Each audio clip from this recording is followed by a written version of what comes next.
gamers! Welcome back to another fantabulous episode of Red Steel Gaming Presents.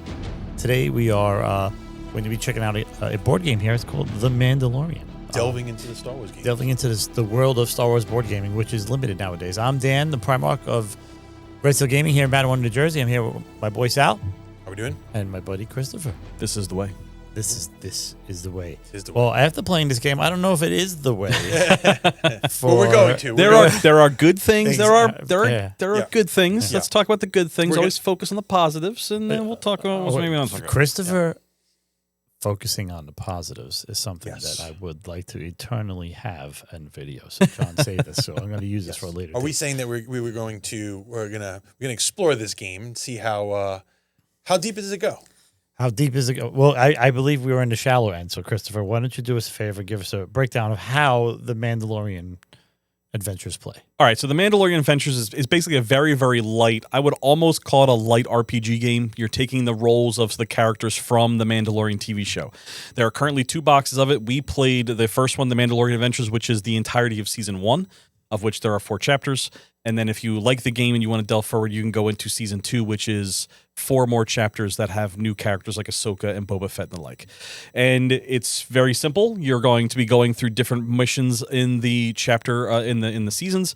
In the case of the one that we played one where you were trying to rescue the baby Grogu from what we thought were the pirate raiders. Yeah. Here it was they were trying to protect the youngling. It's like the very first episode. Oh, wait, spoiler alert. Yeah. But the 2 characters are IG-11 and the Mandalorian.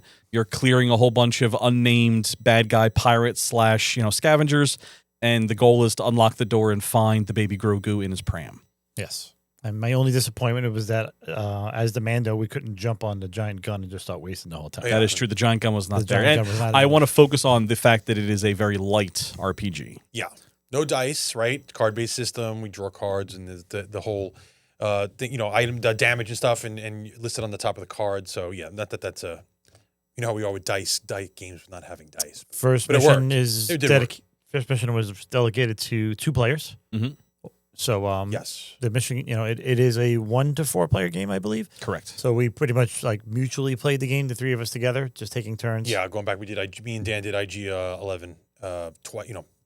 Handing them off, doing cards and stuff. But you can do. Everybody can get a card. I've even seen people do. If you got 2 people, each player gets 2 characters to control. So it's pretty good. It's pretty straightforward. The chits are. I mean, it's mostly cardboard. It's entirely cardboard. Which probably what keeps the game relatively affordable. Base box is $49.99. Mm-hmm. Expansion is $39.99. So in the board game world, that actually is pretty much below average. Below average, what most games are nowadays. Yeah. If you are a Star Wars fan and you are a Mandalorian fan, without a doubt, it is as if you're playing through the episodes. So, yes. It was like a comic book. Before the mission in the book, there's an actual comic, like a 2-page comic of kind of recapping the episode you're about to play or leading right up to it. So that was kind of cool. Mm-hmm. But yeah, I mean, we've played a lot of Imperial Salt. So that's the game we're going to initially go, oh, I wonder if this is a replacement. And it really isn't. But it doesn't lacks the miniatures.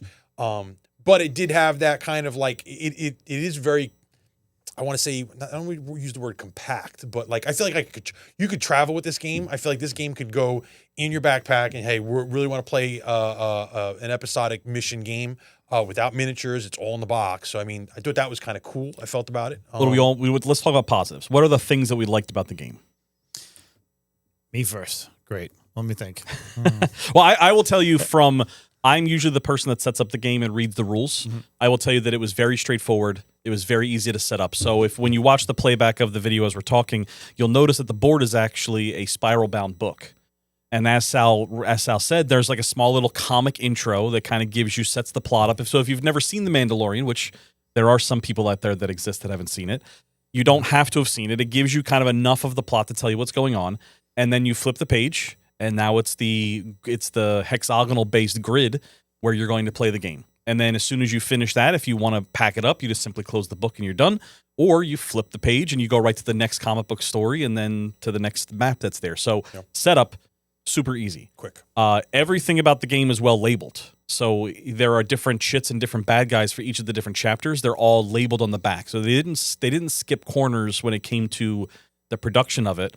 So like there are chits for all the chapter 1 things, and they are unique to chapter 1, and they are done. And when you're done with chapter 1, you take out the ones that say chapter 2 on the back, and you don't have to reuse anything. There's no overlap. There's no confusion in that. That makes it easy to find, right? So everything on the back of the chits is really nicely organized. There's triangles and squares and circles. It's super easy to find out. Color blindness doesn't matter. It's shape based, so you can find all those things really, really easy. The card system, I think, was actually really good. As far as how it played, you mean? Like with the decks themselves? Yeah. Which brings the randomness into it, like what you could play. The strategy, I did like having to figure out, obviously in the first mission, I think it is very user-friendly. I think they want you to like the first mission and probably, I mean, as veteran gamers, and as we said, this is probably like new player friendly, it was really easy for us to get through the first mission.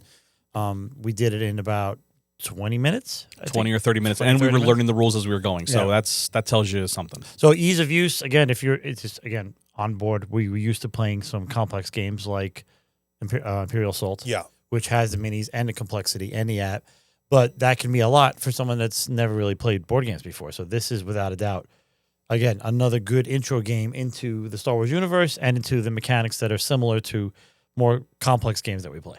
So, did you like anything about it? What did you like? I did like. I like when the idea it's compact. I like that it's all in the box. I do like the idea that it's a game where I could go and take it anywhere and not transport. I mean, I tried transporting Imperial Assault back in the day, and it's a nightmare. It's like moving a miniatures game. It's like moving your Warhammer and stuff. It's a lot. So like it's all in one box. I like the episodic. I mean, I love episodic things. I like comics, so I like that idea of flipping through the book. You do the mission. And I definitely liked the production and the artwork and the stuff on the cards is top notch.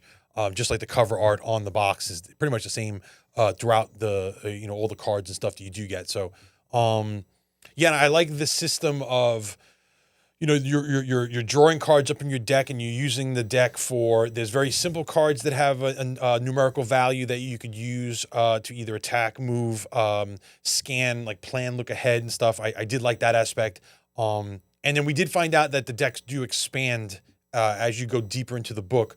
I thought that was a problem where I was like, oh, there's only so many cards. But then we saw that you get more cards in the individual character decks and more characters to play. Like every episode was a different set of characters. Mm-hmm. I mean, obviously Din Djarin was in a lot of them, but like you have other characters to play. So, IG-11 was in the first one, and then you get the crew from when they... so episode 2 is Paz Vizsla and Mando. So it's still a two-player game.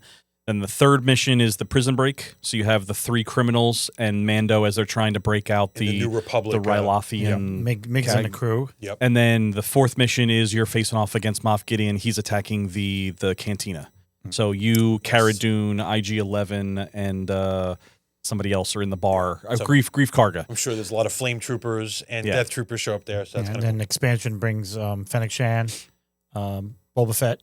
Mm-hmm. And Ahsoka coming into the expansion, and then basically they cut the whole TV show up into a couple of the key fights throughout. Yeah, basically any episode that had like a key fight or something like that. So I think that one has it's Mando and Ahsoka versus Morgan Elsbeth is one of them. The final scene where you're waiting for Luke Skywalker to rescue you is in there. So it's very simple. I will say, I know we're kind of like downplaying it. We didn't see the whole game. We didn't go through any of the envelopes. Yep. We didn't see the other cards. I'm sure it does get more complex as you go. Mm. I think that was like on a downside. My first only real downside was that the intro mission is the first chapter. So you're learning the game through the first chapter. And that I wish there was a separate learning learning phase. So you kind of already eaten up a percentage of the whole game by learning the first chapter. Yeah, you know what might have benefited like a learning the game should have been Mando by himself trying to get the first bounty when the episode 1 starts. Yes, when he's in. Oh, okay, yeah. That would have been a good way. The guy with the frill on his ears. Yeah, so that would have been like a learn the mechanic. Make a fifth mission that's super easy. Here's how you fight in a bar scene. It's on its own page, so just out of the book, so the book stayed complete or just more expansive. Then you felt like, all right, cool, we're gonna grow in the next mission and stuff. So I think we do have to be honest though. What did you dislike about it? What did I dislike about it? Honestly, I guess it's probably not a dislike. It's probably just that I feel that my gaming experiences are just, this is like, I've done this before. I feel like it's a game that I've played 20 years ago. Mm-hmm. So as an old curmudgeon gamer or whatever, I'm already looking for more complexity. It doesn't look like it's there, but to give it a fair shake, we did only play the first mission. Like Sal was saying, we got there's plenty to go on. There is a chance that I might see Luke Skywalker in there, so I'm going to probably play the expansion someday. Yeah. It does. A single X-wing. Yeah, that mission is in there. So if that mission is in there, that means there's probably going to be a point where this is probably going to be another episode of us reviewing this game. Yeah. Because if it is a situation where Luke shows up and I get to walk with Luke and kill some Death Troopers on the way, I'm okay with that. But I think that's where I sit. Like, if it was the three of us playing a game, I don't think I would pick this up. I don't think I would say, hey, let's play through The Mandalorian today, because it's going to really challenge us and really give us the shake. However, if I'm playing with non-gamers, or I'm playing with light gamers, or maybe people that are new to board games, I think it's a perfect introduction. I'm not going to bring Mansions of Madness or Imperial Assault or Star Wars Rebellion to that table, because that is way too complex. So even Outer Rim, this is still easy. Outer Rim is pretty easy, but this is even easier than that. And it's quicker, because Outer Rim, I love Outer Rim, but it can get to be an hour and a half, 2 hour game between setup and breakdown. Especially, you can play this in a half an hour, and you could probably bang out 2 or 3 of them.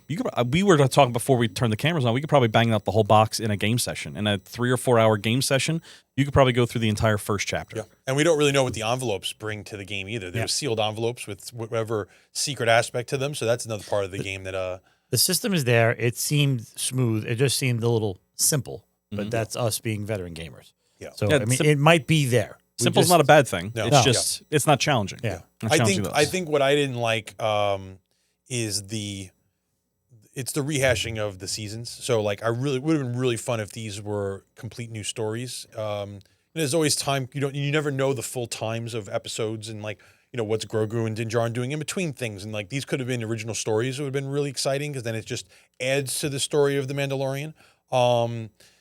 I mean, aside from that, though, it's hard. There's not that many Star Wars. If you like Star Wars board games, we don't eat very well, so there's not a lot of them. So we always play Outer Rim as this like high level game. We love it. There's a lot of replay value, and it's got its depth. But it is because it's the only one. Yeah, it is. We're gonna play another Star Wars game soon, and that has its depth too. But it's not as deep as that per se. And then my expectations were that this was a replacement for Imperial Assault. Mm-hmm. And we never played the skirmish side of Imperial Assault. So just so you know, we played Imperial Assault pretty much co-op. And then when the app came out, that's when we really played it. I mean, we played 3-4 campaigns. Maybe? We played it a lot more with the app. We played the OG way, where I was the Empire and you guys were the Rebels, and it was lopsided. It was lopsided for a lot of it. Yeah. And then when the app came out, we feasted, and we played that entire thing all the way through, beginning to end, and loved that. As far as I loved it. I thought it was great. 2 full campaigns. I still think I'm Gideon. You serious? I love Gideon. Yeah, so I think seeing this game announced, and then seeing the expansion, and then us like, oh, I wonder if this could be a Imperial Assault Light. It's not. I mean, the lack of miniatures, but after playing it, I really would have to play the entire game to get to the end, to get a real sense of, did I really love it, or did I dislike it, or what was wrong with it? Without a doubt, some of the complexity that we're looking for is probably in the larger decks and deeper in the game, and other characters too. Yeah. So it's not 100%. I mean, IG-11 is only in the beginning. He might be like the newbie character. Well, he's in the first one, and he's in the last. In the last one, okay. So we don't know what his deck. And both times he's trying to blow up. So yeah, and which he does in the game too, which we found out. Yeah. So. So I mean, I think this is also great for like younger kids, that like, if you have like a younger kid that loves Star Wars, it's a game I think they could pick up on. And it's not, like you said, it's not a Mansion of Madness level mountain to climb, and there's not a lot of words, so like it's very symbol based. So it's very anybody can kind of follow along. Once you know what the symbol means, you know exactly what they have to do. So complexity wise, it's low down on the tier, but that's not a bad thing. That's probably a positive for most board gamers, honestly. And let's also say that they released a sequel very quick. Within a year, I think. Within a year. So getting another Star Wars, getting a board game and a sequel, I mean, between Outer Rim and its sequel, there was a lot of other things, pandemics and all the other stuff. Couple years, so yeah. I mean, it's a long time, but like the fact that it is all cardboard makes it easier for them to produce and get to another copy of it or another sequel to it. So that's an upside. So if you told me there was like, one for every season of The Mandalorian in the end of this, then I could see like going through that entire arc could be kind of fun. So we'll see. Especially if the complexity can get added. But again, cost to entry is very low. Takes up very little space. You can put probably both games into the main box if you wanted to. Yeah, this was my copy. I'm eventually going to ditch the second box, and it's all going to fit in the first box for sure. And then again, it's always, as veteran board gamers, it behooves us to have entry-level games when we're trying to get new players in. Yes, yeah, bringing someone into the game. Can't drop. Yeah, I don't. I can't drop Outer Rim on the table. Someone and who expect somebody new to pick. It's just going to be probably too much. A non-board game people, like when you really haven't played too much, got your muscle memory for a lot of different types of board games. I'm not going to drop them in Outer Rim right away. So if you want to get them out of Monopoly, here you go. Yeah, you want to get them out of that kind of. It's a stepping stone. It really is a Star Wars stepping stone game, which you want to play with your family on a holiday, and you want a Star Wars game. Here it is. Nice This is going to be and perfect for you. Yeah, and you could play it as a group mentality. I mean, it is only the two characters in the beginning, but you could just have the 4 or 5 people sit at the table and say, all right, what do you think is the best course of action, and then plan it out. So pretty cool. Yeah. Non-competitive, which is, something that we co-op. We love co-op. It's fully co-op. It's always one of our favorites to play. Yeah.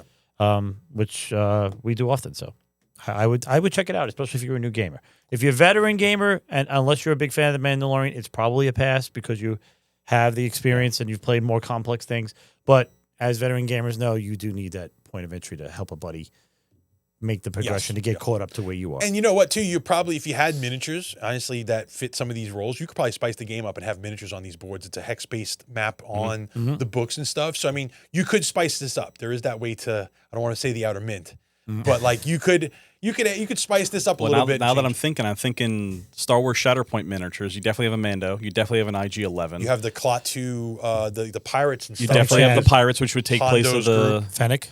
You definitely have a Fennec. Maybe not a Cara Boba? Dune.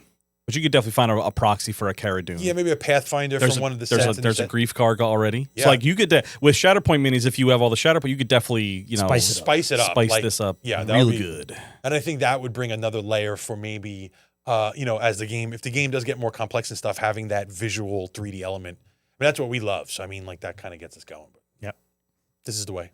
This is the way. This is the way for new gamers to try a Star Wars game. Yeah, for sure. And or a veteran gamer playing with new people. The new people, yes. And we don't have many options, so this is like yes. At least it's there. Something is better than nothing. True. And more is more. But this is the way, right? Yeah. Anything else to add, gentlemen? No. I think that's good. Try it. Try it up. Try The Mandalorian Adventures here at Red Steel Game. As always, thanks for joining us and never stop gaming.